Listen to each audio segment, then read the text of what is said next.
오늘 말씀의 제목은 가문의 위기라는 제목으로 하나님의 말씀 함께 나누도록 하겠습니다. 가문의 위기, 명절에 이제 가족과 자녀들을 많이 만나기 때문에 저는 성경에 나온 우리 가문들과 그 가문의 위기에 대해서 함께 알아보고자 합니다. 가문의 위기가 있는 순간은 대가 끊어지는 것이죠. 자녀가 없을 때 가정이 위기를 맞게 됩니다. 그런데 믿음의 가문의 위기가 있는데요. 그것은 하나님 경외하는 것이 사라지면 그 가정에 위기가 오게 되는 것입니다.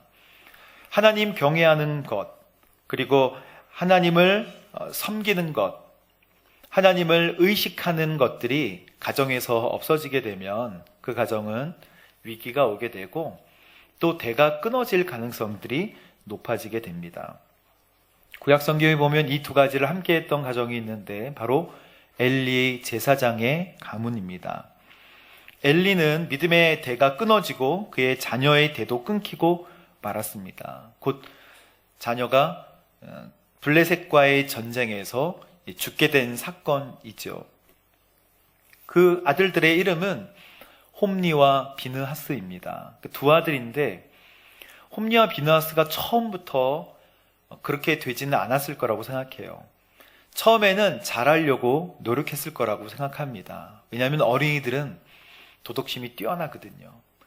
이 도덕심이 차이가 있기도 하지만 아버지에게 잘 보이고 싶고 어머니에게 잘 보이고 싶고 그건 자녀의 기본적인 마음입니다. 그런데 어느 순간에 하나님이 보이지 않고 그의 인생에 하나님을 의식하지 않아도 되겠구나라고 딱 정답을 인생에 그냥 결정을 해버리는 순간부터는 교만한 인생이 되고 정말 가정이 기울어지고 대가 끊어지는 일이 생기게 되는 것이죠. 그럼 하나님은 우리의 가정을 지켜주실까요? 하나님은 사무엘하 7장 12절에 다윗에게 하셨던 약속으로 말미암아 우리 가정을 신실하게 지켜주신다고 말씀하고 계십니다. 그 말씀은 이렇습니다. 다윗아, 네가 너희 조상들과 함께 잠들 때 내가 내 몸에서 나올 내 자손을 일으켜서 너희 뒤를 잇게 할 거야. 이렇게 약속을 해주시거든요. 그리고 내가 그의 나라를 든든하게 세울 것이다 라는 약속을 해주십니다. 사랑하는 성도 여러분, 우리는 가정의 자녀들을 다 책임질 수는 없잖아요. 언젠가는 먼저 떠나게 되고 우리의 자녀들은 남게 될 것입니다. 그런데 영원하신 하나님께서 우리의 자녀를 끝까지 지켜주시고 그의 손자까지 완벽하게 지켜주신다면 얼마나 큰 믿음의 유산, 얼마나 강력한 든든한 우리 하나님이실까요? 하나님 분명히 약속하실 때 너가 조상들과 함께 잠들 때 나는 너 몸에서 나올 네 자손을 일으켜서 뒤를 잇게 할 것이고 내가 그의 나라를 든든하게 세워줄게. 오늘 이 약속이 저와 여러분의 약속 되기를 주님의 이름으로 축복합니다. 그러면 엘리는 왜 어떤 식으로 그의 믿음을 잃어버리게 되었을까요? 그 믿음의 잃어버린 결과들이 12절에 나옵니다. 함께 읽어볼까요? 시작. 엘리의 아들들은 악한 사람들이었습니다. 여호와를 의식하지 않았습니다. 악한 사람들이었습니다라고 딱 정의가 되어 있는데요. 이걸 개역개정으로 읽어보면 엘리의 아들들은 행실이 나빠 여호와를 알지 못하였더라 이렇게 나와 있습니다. 그러니까 악했다. 처음부터 그냥 악한 게 아니라 그의 반복되는 나쁜 행실이 결국 악한 사람이 되게 한 것입니다. 여러분 습관이 그래서 중요한데요. 한 번, 두 번 반복하는 것을 스톱하지 않으면 아이들은 악한 뿌리를 가지고 악한 열매를 맺게 되는 것이죠. 하나님을 두려워하지 않고 순종하지 않았다는 거예요. 어떻게 이런 현상들이 일어나게 되었을까요? 13절 말씀 함께 보겠습니다. 당시 제사장들이 백성들에게 하는 관습이 있었는데 그들은 그것을 무시했습니다. 말씀을 한번 보여주세요. 관습이 있었는데 여러분 관습은 미시파트라고 하는 공의, 재판이라는 뜻이에요. 그러니까 이 관습은 그냥 습관이 아니고 그 위치에 있는 사람이 마땅히 해야 할 일을 뜻합니다. 그 사람은 그것을 마땅히 해야 하는데 당연히 할 일을 하지 않았다는 거예요. 어떤 일들이냐면 3살 갈고리, 이것도 고기를 찝어내는 성물의 하나입니다. 근데 이 성물을, 구별된 성물을 가지고 찔러서 가마에서 찍혀 나오는 대로 제사장이 고기를 갖게 되는데요. 이거 굉장히 부정한 일입니다. 왜 그러냐면 제사장이, 만약에 제사장 본인이 죄를 졌거나 아니면 이스라엘 백성들이 죄를 진 사건 때문에 번제나 속죄제나 어떤 화제를 하나님께 드리게 된다면 그 고기는 제사장이 취할 수가 없어요. 그러나 화목제로 드려진 그 고기의 뒷다리는 제사장의 몫입니다. 그렇게 제사장이 먹을 수 있는 고기가 구별이 되어 있는데 엘리의 두 아들 홈니와 비나스는 아무거나 이렇게 폭폭 찍어가지고 고기를 집히는 대로 취했다. 이것은 율법을 어기는 것이고 하나님에 대해서 뭐예요? 의식하지 않는 거예요. 하나님이 계시지 않을 것이다. 하나님이 우리 삶 가운데 계시지 않다. 그렇게 생각했던 것입니다. 제사장직을 완전히 망각한 것이죠. 왜 그렇게 됐을까요? 우리 17절 보면 이제 하나님께서 이 두 아들의 죄를 이렇게 정의하고 계시는데 함께 읽어볼까요? 시작. 이렇듯 엘리 아들들의 죄는 여호와 보시기에 너무나 큰 것이었습니다. 그들이 여호와의 제사를, 하나님의 제사를 어떻게 했기 때문에? 업신여기다. 여러분, 업신여기다라는 뜻은 하찮게 여겼다라는 것입니다. 가볍게 여기고 하찮게 여겼다. 이 아들들이 이렇게 행동한 이유는요, 하나님을 경험하지 못해서 그래요. 어릴 때부터 하나님을 경험하지 못했고 그의 음성을 들어본 적이 없고 결국 누구한테 배우지 못했나요? 그의 엘리 제사장으로부터 그것을 배우지 못했기 때문에 그렇습니다. 엘리 제사장이 살았던 시대를 하나님께서 뭐라고 말씀하고 계시냐면 그 당시에는 여호와께서 직접 말씀하시는 일이 드물었고 이상도 많지 않았다라고 성경은 기록하고 있습니다. 하나님께서 직접 말씀하시는 일이 드물었고 하나님의 이상도 보는 사람들이 거의 없었다. 그러면 하나님께서 눈, 코, 귀, 입을 다 닫으시는 시대였나요? 그렇지 않습니다. 이 시대에 사무엘이 같이 홈니와 비느하스와 한 집에서 같이 살았잖아요. 그러나 사무엘은 하나님의 음성을 듣는 자녀였습니다. 같은 집에 살면서 어떤 자녀들은 그 단에서 부엘세바까지, 단에서 부엘세바 이 위에서 아래까지 모든 이스라엘 백성들이 하나님의 음성을 듣는 선지자다라고 생각했고 어떤 아들들은 완전히 악한 아들들이다라고 생각했다는 거예요. 사랑하는 성도 여러분, 자녀들이 하나님을 의식하지 않았던 시점은 바로 부모가 하나님을 의식하지 않을 때부터예요. 하나님을 의식하는 방법에 대해서 그럼 우리는 어떻게 가르쳐 줘야 될까요? 어떻게 하나님을 의식하는 방법을 가르쳐 줄까요? 여러분, 하나님 의식하는 것은 하나님께 물어본다는 뜻입니다. 하나님을 의식한다라는 것은요, 하나님께 자꾸 물어보는 거예요. 자녀에게도 우리 이 문제는 하나님께 물어볼까? 이게 자녀의 요구를 피하는 회피 대상이 돼서는 안 돼요. 진심으로 하나님께 한번 물어보자. 이거는 나도 판단하기가 어렵구나. 하나님께 물어보자. 여러분, 하나님을 의식하면 됩니다. 그러나 연약한 부모가 비록 연약하여서 말과 행동이 일치하지 않는다고 해도 자녀는요, 부모가 하나님께 매달리기를 정말 원해요. 우리가 말과 행동이 일치하지 않는다고 해도 우리의 부모는 하나님께 온전히 매달리기를 자녀들이 원한다는 것입니다. 저도 인생을 돌아볼 때 나는 어떻게 목사가 되었는가? 나는 어떻게 이 자리까지 오게 되었는가를 생각해 봤을 때 계속 이렇게 돌려보니까 그냥 은혜인 거예요. 은혜밖에는 설명할 수가 없습니다.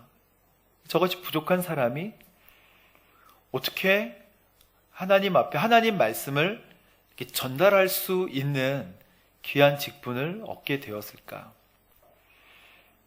저는 부모님이 뭐라고 하지 마라 막 이렇게 얘기를 많이 하셨던 스타일은 아닙니다. 그래서 부모님이 황당해할 만한 일들도 되게 많이 했습니다. 그런데 인생 가운데 그 스쳐 지나가는 부모님의 화려했던 모습보다는 부모님이 새벽에 차가운 그 기운을 안고 새벽에 쑥 들어오셔서 저를 위해서 기도해 주셨던 그 기도의 장면들, 그리고 궁금하고 몰라가지고 막 헷갈리고 그럴 때 막 가슴이 답답하고 아이들에게 들었던 그 폭력적인 얘기들과 또 음란한 그런 얘기들에 대해서 되게 고민하고 있을 때 부모님께 물어봤을 때 어두운 방 안에 들어오셔서 하나하나 자세히 설명해 주시고 기도해 주셨던 그런 모습, 그게 일관성이 쭉 없어도 그렇게 도전하는 부모의 모습, 그리고 하나님께 매달리려고 하는 부모의 모습, 그런 모습들이 신앙의 유산이 믿음의 유산으로 전달이 되는 거예요. 성경을 대하는 태도, 기도하는 모습, 하나님을 찬양하는 모습, 주일 성수하는 모습. 저희 어머님이 찬양을 굉장히 잘하셨는데 찬양할 때 너무 바이브레이션을 심하게 이렇게 혼자 식탁에서 찬양을 하셔서 그게 뭐냐고 제가 그랬어요. 맨날 그게 뭐야, 뭐 귀신 나오겠어, 귀신 나온다니, 뭐 그렇게 어머니가 그러셔. 죄송해요. 그런 그 경외하는 모습. 물론 저도 찬양을 좋아합니다. 그래서 예전에 그 중고등학교 때 그 어떤 그 어두운 곳에서 우리만의 아지트 있잖아요. 소파에서 기타를 치면서 찬양하는데 제가 찬양을 트로트로 찬양했어요. 딴따다단따 그러면서 장난스럽게 찬양하니까 저희 교회 형이 그러면 안 되지 뭐 이렇게 그러시더라고요. 심재중, 아직도 이름을 기억합니다. 영상을 보고 있을지도.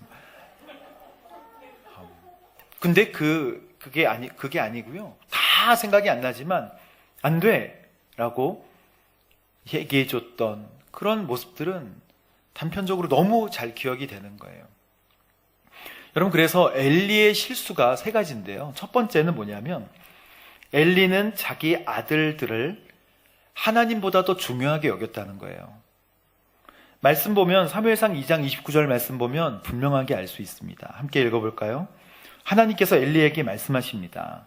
그런데 너희는 어째서 내 처소에서 내게 바치라고 명령한 내 제물과 예물을 업신여기느냐? 내가 어떻게 나보다 더 사랑해서 내 백성 이스라엘이 바친 제물 가운데 가장 좋은 것으로 스스로 살찌게 할 수 있느냐?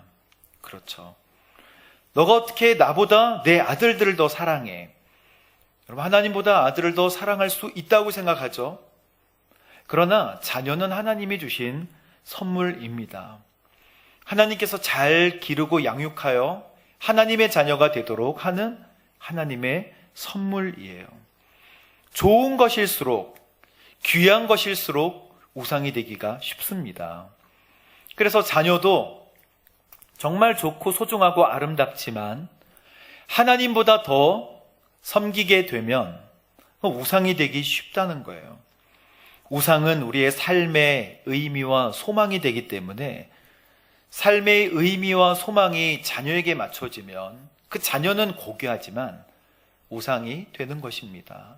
하나님께서는 그래서 이 우상들을 경계하라고 말씀하십니다. 잠언 14장 26절에 보면 여호와를 경외하는 자에게는 견고한 의뢰가 있다고 했어요. 이것은 견고한 믿음이 있다고 하는 것입니다. 그래서 그 다음에 하나님께서 주시는 축복이 뭐냐면 그 자녀들에게는 피난처가 있으리라. 우리가 하나님을 경외, 공경경, 두려울 외, 하나님을 두려워하고 공경해서 자꾸 물어보고 주님께 컨펌을 받으려고 노력하면 우리의 강한 믿음이 하나님께서 강한 믿음을 허락해 주신다고 잠언 14장에 말씀하고 계십니다. 그러면 자녀들에게는 어떤 축복이 있는가? 자녀들에게는 피난처를 얻게 되는 축복이 있는 거예요. 그 하나님의 전능하신 그늘 아래 자녀들이 보호하심을 받게 되는 줄로 믿습니다. 우리가 하나님을 경외한다는 것은 뭘까요? 하나님께 자꾸 물어보고 하나님을 의식하고 하나님을 공경하고 두려워하면 자녀들이 하나님을 경외하는 법을 배우게 되는데 그 전능하시고 영광스러운 그 영광들을 어느 순간에 자녀들도 엿보게 된다는 거예요. 모세가 하나님을 대면했죠. 회막에서 가까이 친구를 보듯이 대면하는 그 모습을 누가 봤습니까? 여호수아가 보고 리더가 되는 것입니다. 그렇게 보는 모습, 하나님을 대면하는 모습이 곧 신앙의 유산이고 여호수아가 회막을 맴돌았어요. 하나님 만나고 싶어서. 그 경외함, 그 영광스러움, 여러분 하나님의 영광스러움에 들어가시게 되기를 축복합니다. 하나님의 영광스러움은 우리가 감당할 수 없는 영광이에요. 세상에서 세상 중요한 것들, 좋은 것들만 취하면 결코 하나님의 영광을 경험할 수 없습니다. 그분의 그 선하심, 그분의 인자하심, 우리 하나님의 영원하심, 그러나 아무 조건 없이 우리에게 허락하셨던 그 구원. 여러분 우리가 그 구원에 감사하잖아요. 감사해서 하나님께 감사해서 영광을 올려드리는 거면 온전한 영광을 올려드릴 수가 없어요. 그냥 하나님은 그 자체로도 영광스러운 분이십니다. 그래서 그 영광을 경험한 사람들은 숨이 턱턱 막히는 거예요. 우리가 주신 구원 때문에 감사해서 하나님께 영광을 돌린다면 그것은 하나님께서 주신 구원을 빚으로 생각하고 그래서 노력해서 어떤 빚을 갚으려고 하는 상태에 이른데 이거는 우리 신앙생활을 굉장히 힘들게 하는 것입니다. 신앙생활은 뭐 드릴 게 없어요. 그냥 은혜로 하는 것입니다. 오늘 찬양팀이 은혜 아니면 나는 하나님 앞에 설 수가 없다라고 하는 이 찬양이 왜 은혜롭습니까? 은혜가 아니면요, 죄인인 것을 알 수가 없어요. 내가 죄인인 것을 은혜가 아니면 결코 깨달을 수가 없습니다. 사랑하는 성도 여러분, 첫 번째, 엘리는 자기 아들들을 하나님보다 더 중요하게 여긴 실수를 했어요. 두 번째 실수는 엘리는 자기 아들들에게 노라고 이야기하지 않았습니다. 22절과 23절 말씀 함께 보겠습니다. 시작. 나이 들어 늙은 엘리는 자기 아들들이 온 이스라엘 백성들에게 행한 일과 회막문에서 일하는 여자들과 잠을 잔 것에 대해 다 듣게 됐습니다. 그래서 엘리가 아들들에게 말했습니다. 너희가 어떻게 이런 짓을 할 수 있느냐? 내가 사람들에게서 너희가 저지른 못된 행동들에 대해 다 들었다. 24절. 내 아들들아, 그러면 안 된다. 사람들 사이에 들리는 소문이 좋지 않구나. 하나님 앞에 죄가 된다 이렇게 얘기하지 않고 그러면 안 돼. 사람들에게 들리는 소문이 좋지 않잖아. 엘리도 사람을 의식하고 있는 거예요. 하나님 앞에 죄가 돼서 그러면 안 돼! 라고 얘기하지 않고 하나님 안 돼! 라고 얘기하지 않고 사람들에게 들리는 소문이 좋지 않아. 엘리도 사람들을 많이 의식했는지 하나님 경외함이 떠나고 사람들에게 들리는 소문에 집중하게 되었다는 것입니다. 그래서 강력하게 노라고 얘기하지 못했어요. 여러분, 사람을 의식하지 않고 하나님을 의식하는 부모가 자녀에게 때로는 노라고, 여러분 큰 소리로 얘기하지 않아도 정확한 것을 얘기하면 됩니다.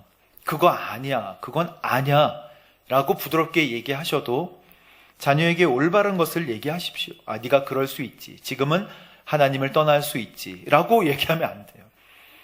돌아와야 한다. 하나님 널 기다리고 계신다 라고 부드럽게 명절에 얘기해 주십시오. 자녀들이 흘려드는 것 같아도 떡국 먹으면서 다 듣습니다. 엄마가 숟가락을 딱 세워서 그러면 안 된다. 돌아와야 한다.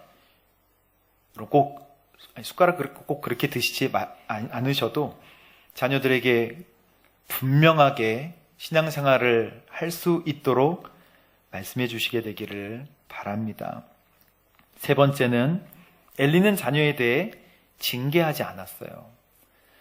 자녀에게 대해 징계하지 않았다. 사무엘상 3장 13절을 함께 읽어보도록 하겠습니다. 시작. 내가 엘리의 집안을 영원히 심판하겠다고 말한 것은 엘리가 자기 아들들이 스스로 벌을 하는 것을 알면서도 그것을 막지 않았기 때문이다. 징계는요, 히브리서 12장 8절에 보면 징계는 아들에게 하는 거예요. 징계는 참 아들에게만 하는 것입니다. 그래서 아들이 아닌 사람에게는 징계를 하지 않습니다. 엘리는 잘못에 대해 징계를 하지 않았어요. 허물을 뉘우치도록 다시 돌아오도록 하는 정확한 징계가 있어야 하는데 엘리는 자기 아들들에 대해서 징계하지 않았습니다. 여러분, 하나님은 우리에게 징계를 하세요. 아들이기 때문에, 자녀이기 때문에. 그러나 정죄하지 않으십니다. 정죄는 재판하고 죄를 완벽하게 물으시는 건데 우리를 징계해서 돌아오긴 하시지만 정죄하지는 않으세요. 정죄는 사탄이 하죠. 결국 이 홈리와 비느하스는 그냥 이대로 행복하게 잘 살았습니다가 아니고요. 이스라엘과 블레셋이 전쟁을 일으키게 됩니다. 전쟁을 일으킬 때 이스라엘 백성들이 한꺼번에 4,000명이나 죽게 돼요. 그래서 정비를 하는데 장로님들이 얘기를 합니다. 아, 우리가 왜 패배했는지를 알겠다. 하나님의 법궤가 없어서 패배했구나. 하나님의 법궤를 가져오자라고 결의를 해서 하나님의 법궤를 전장터로 모셔옵니다. 그때 법궤를 드는 사람은 제사장으로 율법이 정하고 있기 때문에 홈리와 비느하스가 법궤를 가지고 쫄래쫄래 오게 된 거예요. 전장터 안으로.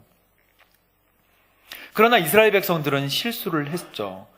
하나님이 함께 하시지 않고 하나님이 싸워주시는 싸움이 되지 않고 법궤는 하나님의 상징이긴 하지만 법궤가 와야 한다라고 생각했기 때문에 이미 법궤 자체가 우상이 된 거예요. 하나님이 우리 가운데 함께 하시지 않아서, 우리가 하나님과 함께 하시지 않아서라고 생각해야 되는데 그 법궤, 그 상자가 앞에 서면 이길 것이다 라는 부적과 같이 법궤를 우상화시켰기 때문에 이스라엘 백성들이 3만 명이나 죽게 되었고 그 중에 홈리와 비느하스도 포함이 되어 있었습니다. 이 사건을 들은 법궤도 빼앗겼다, 홈리와 비느하스도 죽었다라는 사건의 얘기를 들은 엘리 제사장이 그만 넘어져서 목이 부러져 결국 이 가문의 대가 끊어지게 되는 사건이 사무엘상 1, 2, 3, 4장, 2, 3, 4장에 나오게 되는 것이죠. 그럼 우리는 어떻게 해야 될까요? 여러분, 믿음의 옷을, 하나님을 의식하는 믿음의 옷을 입게 되기를 주님의 이름으로 축복합니다. 사무엘이 한나가 떠준 3배 에봇을 늘 매년 입었거든요. 3배 에봇을 입고 하나님을 섬긴 사람이 딱 2명이 있는데 바로 첫 번째는 사무엘과 두 번째는 다윗입니다. 이 2명은 제사장이 아닌데도 불구하고 고운 3배 에봇을 입었어요. 에봇은 제사장의 옷 아니겠습니까? 거기에 이 보석이 12개 달린 흉패를 달고 그 안에 우림과 둠밈을, 제사장의 옷입니다. 이 옷을 한나가 매년 떠서 절기 때마다 갖다 준 거예요. 사무엘은 그 옷을 입고 있었어요. 그러니까 한나 엄마가 늘 떠준 그 옷을, 엄마가 통복시장에 가서 옷 하나 이렇게 사가지고 입어라 이렇게 줬겠어요. 한 땀 한 땀 이태리 장인이 뜨듯이 한 땀 한 땀 떠서 기도하는 마음으로 했다는 거를 사무엘이 몰랐을까요? 엄마가 자랑 좀 했겠죠. 이거 내가 어떻게 떴는지 아니? 하면서 그 옷을 입고 하나님 앞에 바로 섰던 귀한 사무엘은 하나님 앞에 환경이 홈리와 비누아스와 함께 그렇게 망나니 같이 활동했던 형들과 함께 살았던 환경에서도 믿음을 신실하게 지킬 수 있었다는 것입니다. 하나님을 의식하는, 물어보게 되는 저 여러분 되시기를 주님의 이름으로 축복합니다. 그리고 하나님을 중요하게 여기는 부모가 되고, 자녀에 대해서 노라고 외칠 수 있는 부모가 되고, 기도의 옷을 입은 자녀들로 우리 명절을 보낼 때 우리 하나님의 대가 끊어지지 않는, 믿음의 대가 끊어지지 않는 저 여러분의 가문과 가정이 될 줄로 믿습니다. 우리 함께 기도하겠습니다. 하나님 아버지 감사합니다. 믿음의 대가 끊어지지 않고 하나님께 항상 물어보는 거룩한 부모, 그리고 하나님 믿음의 유산을 그대로 받아 누리는 거룩한 자녀 되게 하여 주옵소서. 사무엘과 같은 믿음의 자녀가 우리의 자녀가 되게 하시고, 하나님께 물어보는 거룩한 믿음의 습관도 이제 우리 가정과 가문에 넘쳐나게 인도하여 주옵소서. 감사드리며 예수님의 이름으로 기도합니다. 아멘.